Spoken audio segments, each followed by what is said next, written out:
नमस्कार आप सभी को। मेरा नाम है अशोक वीर यादव एडवोकेट और मैं आप सभी के लिए लीगल एडवाइस पर वीडियोस अपलोड करता हूं, जो कि आप सब लोग उसको पसंद करते हैं, लाइक करते हैं, शेयर करते हैं, सब्सक्राइब करते हैं।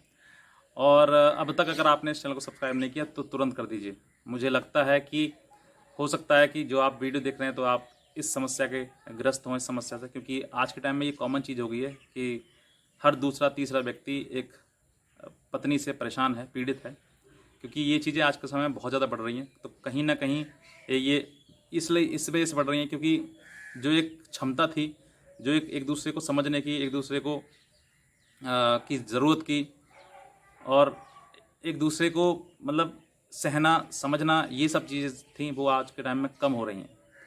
और कहीं ना कहीं शादी को कुछ दिन नहीं हुए लेकिन झगड़ा पहले स्टार्ट हो जाता है, और जहाँ झगड़ा स्टार्ट होता है तो वहाँ पर झगड़ा एक नया मोड़ ले लेता है, जो कि इंसान कानून के रास्ते पहुँच जाता है। और जहाँ कानून चीज़ें आती हैं, पति पत्नी के बीच में कोई तीसरा व्यक्ति है, चाहे वो कानूनी क्यों ना हो, या फिर लड़के के माँ बाप हों या फिर लड़की के परिवार वाले हों, कोई भी हो, जहाँ इन दोनों के बीच में कोई आता है तो वहाँ पर डिस्प्यूट एक पहाड़ की तरह बन जाता है। और उस पहाड़ को गिराने के लिए सिर्फ दो पति पत्नी ही दोनों आपस में उस चीज़ से निपट सकते हैं। अदरवाइज़ कोई ताकत नहीं है कि उनके बीच में जो परेशानी है, जो समस्या है, उसको कोई और मिटा सके, चाहे वो कानून कितना भी साथ क्यों देती हो। तो आज मैं ऐसे ही एक चीज़ें बताने जा रहा हूँ। चीज़ क्या है, मतलब वो मेरी तरफ से सलाह है कि जब अगर आपकी पत्नी ना आपके पास नहीं आए, आप उससे काफ़ी बुलाने की कोशिश करें, आप सोचें कि मेरे पास आ जाए, और किसी वजह से वो रूठ कर मायके चली गई है, या झगड़ा करके मायके चली गई है, या फिर किसी भी कारण से वो मायके में रह रही है, और मतलब काफ़ी समय हो गया है और आप भी उससे कोशिश कर रहे हैं कि बुलाना चाहते हैं, तो किस तरीके से आप उसको बुला सकते हैं, मैं आज आपको इसी प्रकार से, इसी वीडियो के माध्यम से आपको एक जानकारी देना चाहता हूँ। तो होता कुछ यूँ है कि पति पत्नी के बीच में जो डिस्प्यूट है, विवाद है, वो किसी प्रकार का हो सकता है।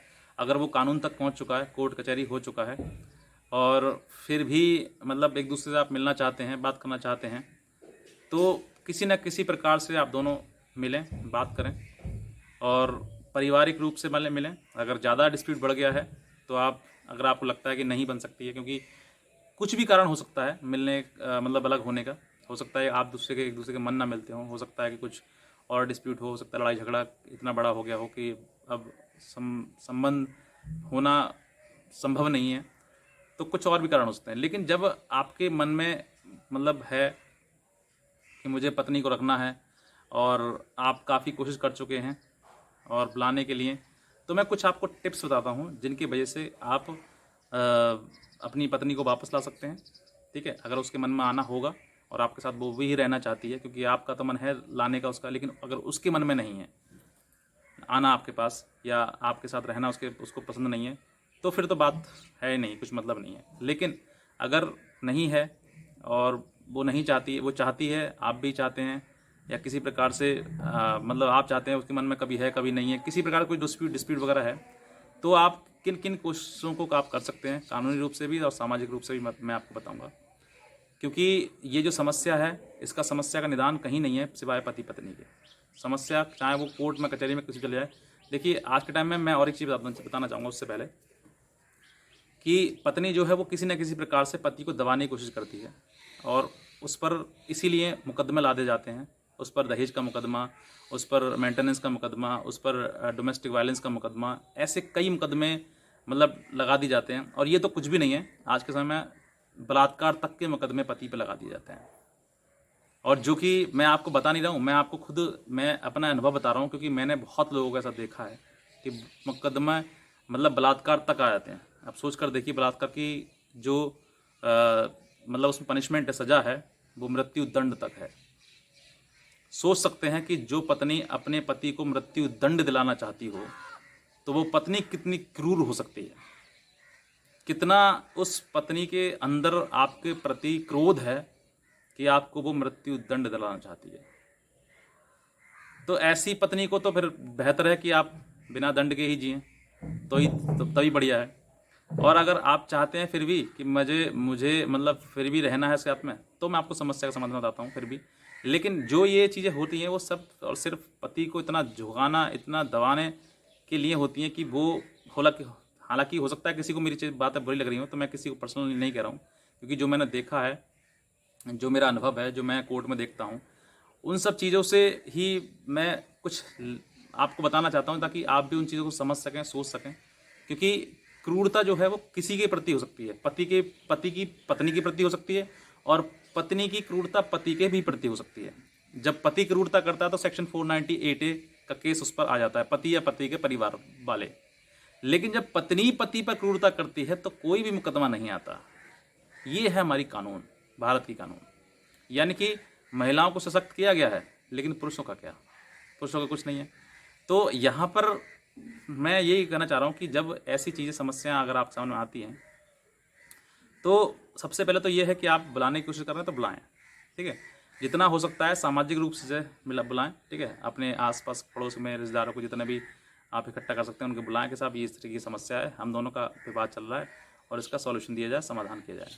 वहाँ से अगर निपटता है आपका, अच्छी बात है, बहुत अच्छी बात है, निपट जाता है। नहीं निपटता है तो फिर आप थाने की भी मदद ले सकते हैं। आप एक साधारण सी एप्लीकेशन लिखवाने के बाद अपने थाने में या एसएसपी को या सीओ साहब के यहाँ पर जमा करें और बोलें कि सर हम समझौता करना चाहते हैं और मतलब आपकी हमें ज़रूरत है। तो ये जो मतलब जो आप एप्लीकेशन देंगे, वो आप एप्लीकेशन जो है वो महिला थाने को ट्रांसफ़र कर दी जाएगी और महिला थाने में आप दोनों पति पत्नी को बुलाया जाएगा। बुलाने के बाद वहाँ पर भी समझौता कराया जाएगा आपसे। आपसी जिस तरीके से भी हो सकता है, ले देकर, जो भी जिस तरीके से आप चाहते हैं, पति चाहती हो, पत्नी चाहती हो या पति चाहता हो, दोनों में से कोई भी चाह सकता है। जिस तरीके से आप दोनों की बात बनती हो उस तरीके से आप दोनों वहाँ पर भी सॉल्यूशन पा सकते हैं, वहाँ पर भी अपना जो डिस्प्यूट है उसको सॉल्व कर सकते हैं। अगर वहाँ पर भी नहीं होता है, मतलब सामाजिक रूप से नहीं हुआ, थाने में भी नहीं हुआ, तो फिर आप सेक्शन 9 जो कंजुगल राइट है, सेक्शन 9 हिंदू मैरिज एक्ट के तहत आप केस भी डाल सकते हैं कोर्ट में। जब कोर्ट में केस डालेंगे तो वहाँ पर आप दोनों पति पत्नी को बुलाया जाएगा, आप भी जाएंगे। पति डालेगा तो पति भी जाएगी, पत्नी भी जाएगी। पत्नी चाहती है डालना तो पत्नी भी डाल सकती है, दोनों के लिए राइट है डालने के लिए। आप दोनों वहाँ मिलेंगे, वहाँ पर भी वो फाइल जो है, जो कोर्ट में आपने अपनी केस डाला है, उस केस को ट्रांसफ़र कर दिया जाएगा मेडिएशन सेंटर में। मेडिएशन सेंटर, वहाँ पर भी आप दोनों को पति पत्नी को बुलाया जाएगा, दोनों की परेशानी समस्याएं पूछी जाएंगी। अगर लगता है आप दोनों को डिस्प्यूट दोनों सॉल्व हो सकता है, मैं दोनों के लिए कह रहा हूँ, नॉट अ सिंगल मैन कि सिर्फ हस्बैंड के लिए करें, पत्नी के लिए नहीं करें, मैं दोनों के लिए कह रहा हूँ। अगर आप दोनों चाहते हैं तो दोनों वहाँ पर भी आपका जो सॉल्यूशन है, जो मैटर को सुलझाना है, तो वहाँ पर भी सुलझा सकता है किसी भी तरीके से। वो चाहें फिर वो किसी एक दूसरे के साथ माफ़ी मांगना हो तो वो भी कर लें आप, ठीक है। किसी भी तरीके से अगर चाहते हैं तो सुलझ सकता है वहाँ पर भी। अगर अब भी नहीं सुलझता है, मतलब इतना काफ़ी सामाजिक रूप से भी सुलझाया, नहीं सुलझा, पुलिस थाने से आपने सुलझाया, नहीं सुलझा, कोर्ट कचहरी हो गया, कोर्ट में भी जाकर आपने सेक्शन 9 का केस डाल दिया, नहीं सुलझा, तो फिर आपके पास अब कोई रास्ता नहीं है। अब आप एक ही रास्ता अपनाएं, फिर डाइवोर्स। मैं आपके लिए खुली बात बोल रहा हूँ, क्योंकि हालांकि कुछ वकील हैं जो यूट्यूब पर नहीं बोलते हैं, मैं तो आपको साफ साफ बोलता हूँ कि अब रास्ते बस सिर्फ एक ही है कि आप डाइवोर्स करें। पत्नी चाहती तो पत्नी भी कर सकती है, पति चाहे तो पति भी कर सकता है, दोनों के लिए रास्ता है कि अब आप डाइवोर्स करें। अब यहाँ पर भी एक आपको लास्ट चांस फिर भी दिया जाएगा, मतलब कोर्ट फिर आपको एक लास्ट चांस देगा कि आप दोनों अलग ना हो, किसी प्रकार से आप मिलें, तो वहाँ पर भी मीडिएशन करवाया जाएगा। यानी कि मीडिएशन जब करवाएगा, अब जो डाइवोर्स दो तरीके से हो सकता है। एक तो ये है कि वन साइड हो सेक्शन 13A में, या फिर म्यूचुअल हो सेक्शन B में। तो ज़्यादातर केसेस जो है सेक्शन A में होता है, 13A में होता है। और वहाँ पर कि आप दोनों को पति पत्नी को बुलाया जाएगा, वहाँ पर भी आपकी मतलब जो डिस्प्यूट है उसको सॉल्व कराने की पूरी कोशिश करी जाएगी। जैसे भी हो सकता है वैसे ही कराया जाएगा। जहाँ पर कि अगर लड़का डालता है तो लड़की की तरफ से भी ये चीज़ समझाई जाएंगी कि आप ऐसा ना करें। लड़का डालता है, लड़की डालती है तो लड़की को समझाया जाए कि आप ऐसा ना करें, दोनों एक दूसरे के साथ रहें जितना हो सकता है। अगर और कोई दिक्कत है, परेशानी है, तो उस चीज़ का समाधान आप निकालें। नहीं निकलता है तो फिर कोर्ट के पास मजबूरी हो जाती है कि हम अब इसमें निर्णय दें, तो फिर उसके बाद कंटिन्यूटी में हो जाता है। यानी कि कहने का मतलब कि जब तक आपके पास साधन है, समाधान है, कोशिश है करने की कि हम कर सकते हैं, मिल सकते हैं, तो मिलने की कोशिश करें। और जब लगता है कि नहीं मिल सकते तो फिर लास्ट ऑप्शन यही है कि आप डाइवोर्स लेकर अपने जीवन की जो राह है उसको बदल दें। यही मैं कहना चाहूँगा, क्योंकि जीवन समाप्त करना या ख़राब करना कुछ हासिल नहीं होने वाला है उससे।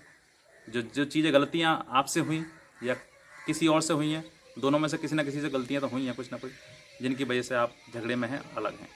तो आप यहाँ पर इन सब चीज़ों को एक रास्ता लें, एक नई चीज़ें जो जहाँ पर आप मतलब अपने आप को सुरक्षित महसूस कर सकते हैं, क्योंकि आज के समय में रिश्ते ख़राब भी बहुत हो रहे हैं और ख़राब होने की वजह यही है कि दोनों में ना ही तो सहन करने की क्षमता लड़की में है और ना ही लड़के में है।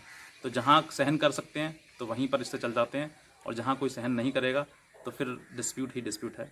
बाकी अब मैंने जो आपको बताया, अगर मेरी जानकारी बिल्कुल आपको अच्छी लगी हो तो आप तुरंत सब्सक्राइब करें चैनल को, और आगे ऐसी ही वीडियो आप तक मिल पहुँचती रहेंगी, जो मेरा रियल अनुभव है, जो कि मैं कोर्ट से सीखता हूँ और मैं आपको बताता हूँ। तो मैं आपको लगातार इस तरीके की वीडियो आपको देता रहूँगा। तो आप ऐसी ही चीज़ वीडियोज़ के लिए आप हमारे चैनल को सब्सक्राइब कर सकते हैं। और किसी भी व्यक्ति को कोई भी कुछ पूछना है, कुछ प्रॉब्लम है, तो आप हमारे दिए हुए नंबर पर हम पे संपर्क भी कर सकते हैं हमसे, चाहे वो मतलब कोई व्यक्ति हो, वो मैसेज कर सकते हैं, व्हाट्सएप कर सकते हैं, कॉल भी कर सकते हैं। बहरहाल आज की वीडियो देखने के लिए आप सभी का बहुत बहुत धन्यवाद।